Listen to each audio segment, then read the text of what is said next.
It's a massive club, and once I heard of interest, there was only one place that I wanted to come. Just going to come in and, like I say, just going to try my best and help the team out. Here is Aidan McGeady. He could make it 2 goals in 2 games for him, which is exactly what he does. And Sunderland are on their way to the quarter-finals of the Papa John's Trophy. Another foray forward here into Wyke. Wyke for the hat-trick, Charlie Wyke for 3. A lovely deft finish from Charlie Wyke. A hat-trick for Wyke up against his former club. I'm obviously delighted with the win. I thought it was a really solid performance. It didn't have enough or as much guile and flair as we've probably seen maybe Tuesday night, for example. But away from home, you know what I mean, travelling down to London, notorious place, they make it very, very difficult for you. And what can I say about the big man? Delighted for him, and 3 very different finishes and very good ones. Yeah, it's good. Obviously, don't need to say how frustrating the last 2 years have been, so it's good to get in, you know, amongst the goals in double figures already.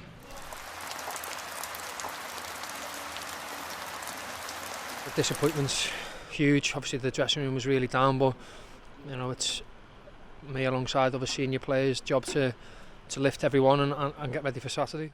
First of all, I suppose it's a bit of an old cliche in many walks of life, but sometimes they say you learn more in defeat than you do in victory. So has there been something you can take from the last few days? Yeah, no, always, you know, you're always learning. I think you've got to have that, what's that saying, win or learn, simple as that.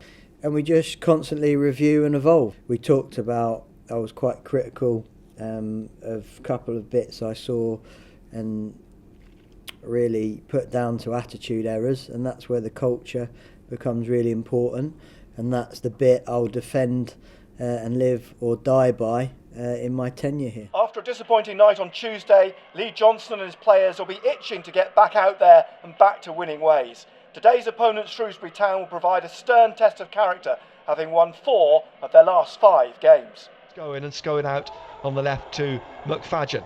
Up over the halfway line now, down the left of the Shrewsbury half. He rolls it down the wing to McGeady. McGeady trying to go past Williams towards the goal line. Pulls it back here, and the header, it's looped in. Charlie Wyke loops it over Sarkic. Sunderland get the first goal. We're 18 minutes into the game. Sunderland 1, Shrewsbury Town 0. You know, we scored in the first half. We just don't need to concede and we get the 3 points. And I thought the boys defended well from back to front. I thought first 35 minutes we were outstanding.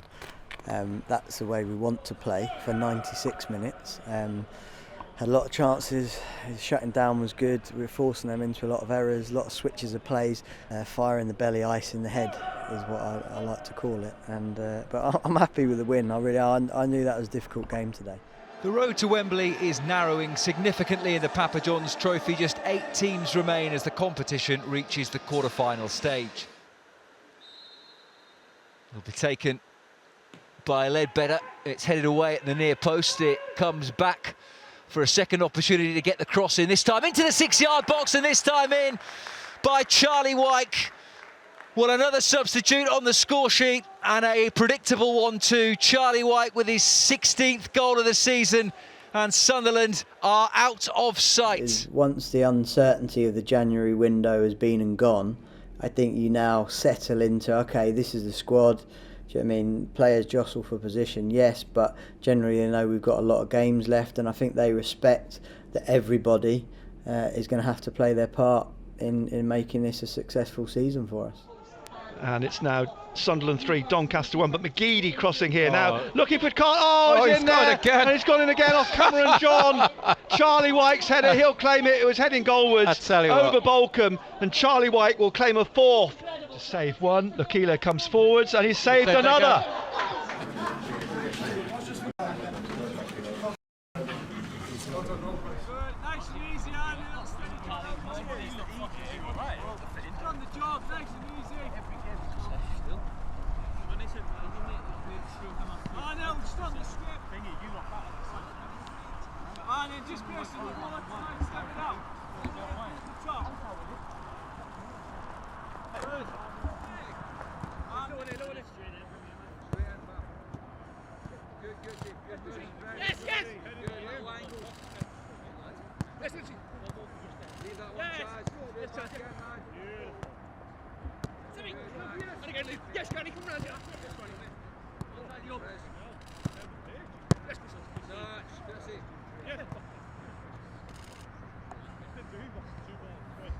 Onto his left foot, and then just a little flick back out to McGeady on the right for the cross, and Wyke's header. Oh, he scored! Done it again.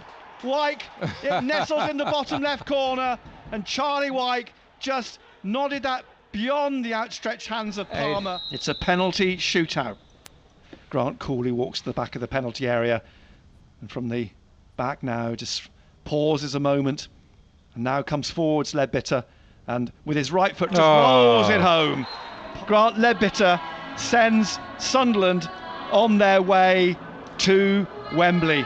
Now in football, there's been a double celebration on Wearside. Sunderland today received Football League approval for Kirill Louis-Dreyfus to acquire a controlling interest in the club. The 23-year-old Swiss has become the youngest chairman in English football. I'm very happy to be here and very proud as well. However, I'm fully aware about the huge responsibility that I have right now going forward.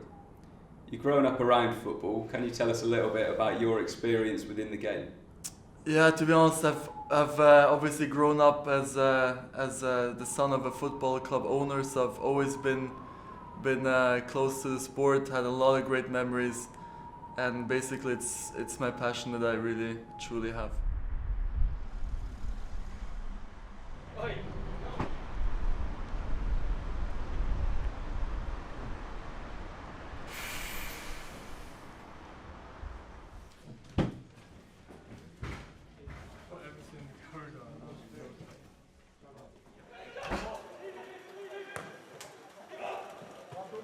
Delivery, half away from Garrett, now Gooch! Oh, gorgeous from Gooch! 2-0 with the half-hour mark just passed. Sunderland will feel confident that they've gone a long way to wrapping up the points. Recently was their first loss in 13 away games in the league, and they might have a third goal. They do have a third goal. Charlie Wyke this time, and it will probably be 3 goals to go with 3 points for the Black Cats.